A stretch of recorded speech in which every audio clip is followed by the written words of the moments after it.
Hello everyone, I hope everyone's keeping well. Long time no see.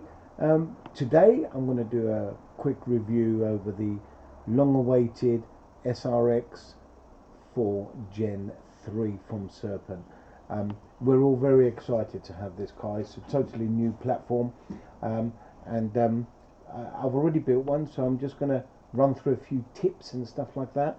No further ado, let me just switch over to our zoom cam and then we can see what we got. So here she is in her glory. She is ready to rock and roll tomorrow for her first practice session. As you can see by that part there, it is a belt driven car. Let me just grab a little pointer so I can point a few things. So rear belt, obviously there's a front belt in there as well. I'm not quite sure if you can see the belt in there. So belt driven, very excited. I'm not sure I should even call it a hybrid, but it feels like a hybrid, and I'll explain why that is if you didn't know already.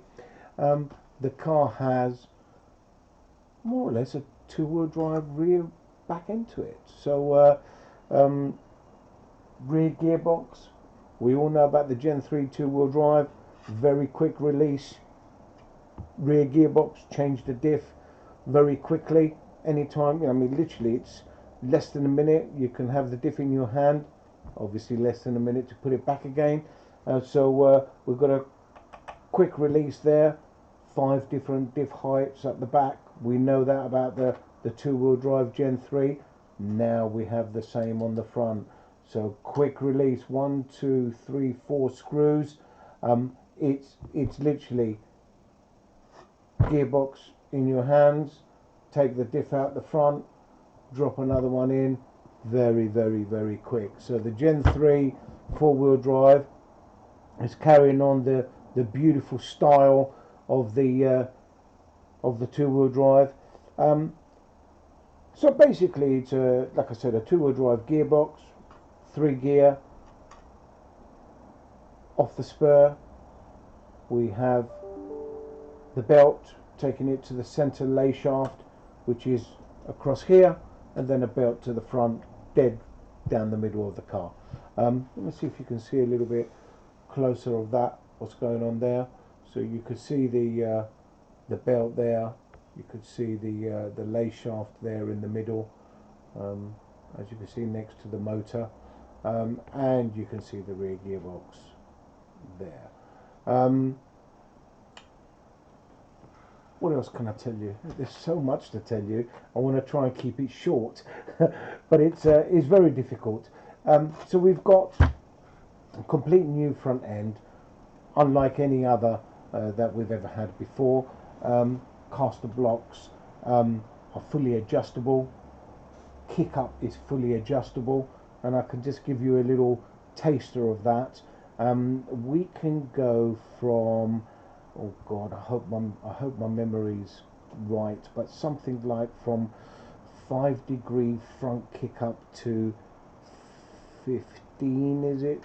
Kick up, or have I got that wrong? No, maybe I've got that slightly wrong, my apologies. 6 to 10, that's what I think it is. 6 to 10 on the kick up here, because we have a full peel adjustability on our brackets. So our brackets can literally have so many permutations, it's crazy, and I'll come back to that in a second. And our hubs, we can change the peel in the bottom of the hub, and that can be adjusted from 5 to 15 in 2.5 increments. So the adjustability on the kick up and the sweeping back, it's just second to none, I would imagine. Now when I discuss this peel system just now, and I don't know how much I can show you of so you can see a little bit better of the front end in there. You can't really see it really because it's all hidden away, of course. but the peel system here even gives you the opportunity, are you ready for this, to have front toe in, front toe out, more kick up. All you can do on the back, you can do on the front as well. It's just, wow, it's mind-blowing the amount of setups that you can have on this car. You can see on this one, this will probably be my race car. I might end up using it sort of for practicing more, but of course this season is horrid for most of us. You know, with no nationals and everything else, people still trying to social distance. It's becoming difficult. Hotels are not open, that kind of thing. But that's another video in itself. So this is nearly race prep in the sense that I can go to full competition. This is not a standard part, guys. Just to let you know, this is the alloy steering. I've chosen to use that only purely because I like it quite sharp. If you guys want that part number, it's 500847. Okay, so that's the alloy steering gone straight onto my car.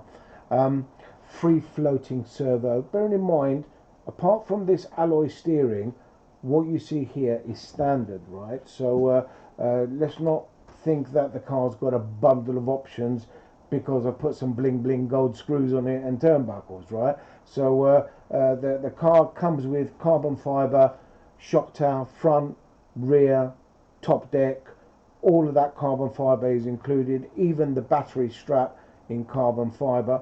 So like I said, let's not think that this is a bling blinged up car with options. Alloy steering is an option, yes. The roll bar is just an upgraded roll bar. I mean, obviously roll bars are not exactly expensive anyway, but that happens to be a 1.6 that I've put on my car, and I've kept the standard 1.4, I believe, in the kit rear. So you can see that that's rear. Roll bar front, anti-roll bar rear. Ball raced, by the way, if you don't know anything about Serpent. So all our roll bars are ball raced. These are included in the kit, guys, so you don't have to go and purchase that afterwards. Yes, I have put titanium turnbuckles on it, but that's purely because I produced them. They've only just come out, and it was natural scenario that I'm gonna put them on. So yes, that is an option, but certainly you wouldn't class it as a necessity or anything to do with tuning. What else can I tell you? Like I said, roll bars front and back, carbon fibre everywhere. There's the other side, gives you an idea in how it drives. Now this is an LSD type scenario. I'm not going to talk about too much about that because to be very honest with you, once you get a Serpent you'll understand what that's all about, but that can change the kind of transfer to the front, so that's very, very possible to do that. You can see it's lovely. Everything's in the kit. The shock absorbers, obviously, we've had them historically now for a while. Alloy shock tops. Not quite sure if I can get that zoomed in there, but bleed screws on all the shock tops. It's just generally a lovely car. You can see my sort of layout on the electrics. Obviously, you know that I run the dash electrics by Aromax. You can see there's a dash servo in there, speedo, and Aromax lipo, as much as obviously the motor. This happens to be a 6.5. I will quickly talk about the gear ratio on this car. You can change spur gears on this, guys, for any sort of track conditions. So Serpent do an array of spur gears, anything from, I believe, 70, 72, 4, 6, 8, 80, 82, 84, 86 and 88, and practically all of them, oh well, not practically, they all fit. But then of course you would have to gear correctly on your pinion. just so you know what I've done for UK tracks, long straight, that kind of thing. The way that I've geared it, and I still have to put it on track, remember, to test, but I've gone for an 80-22. So 80-22 is my gear ratio that I've gone for. If it's a shorter track, you might want to just keep the standard kind of 86, I believe, spur that comes with it. Maybe, you know, even shorten that down to a 21 if you want, something like that. But that's the gear ratio I've gone for.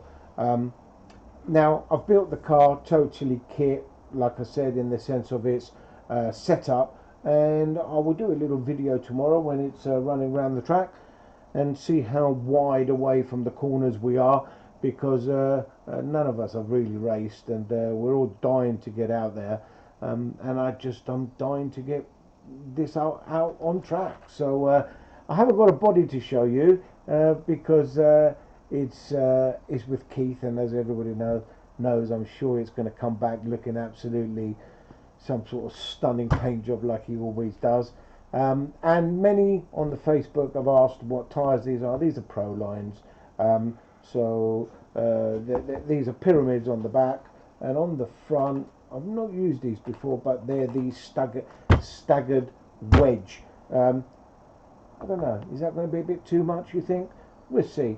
Got a couple of options sort of ready to rock and roll, but that's just a quick overview of the car. Quick recap: carbon fibre everywhere, that's included. Free floating servo, you know, scenario, that's included. Obviously electrics are not included. Row bars front, row bars rear, ball raced, that's included. Adjustable, all the bits and pieces that I've spoken about. Multiple adjustments on the back I've not spoken about because they're already on the two-wheel drive, all included. What else can I tell you? Let me just show you that actually before I let you go. So it's a much thinner chassis than before, with a wider sort of side guards, skirts, call them what you like.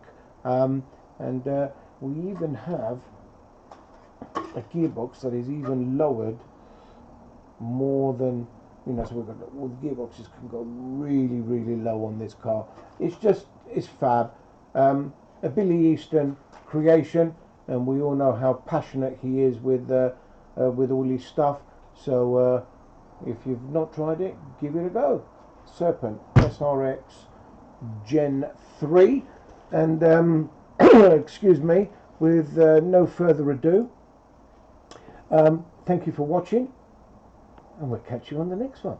Look forward to it. See you guys.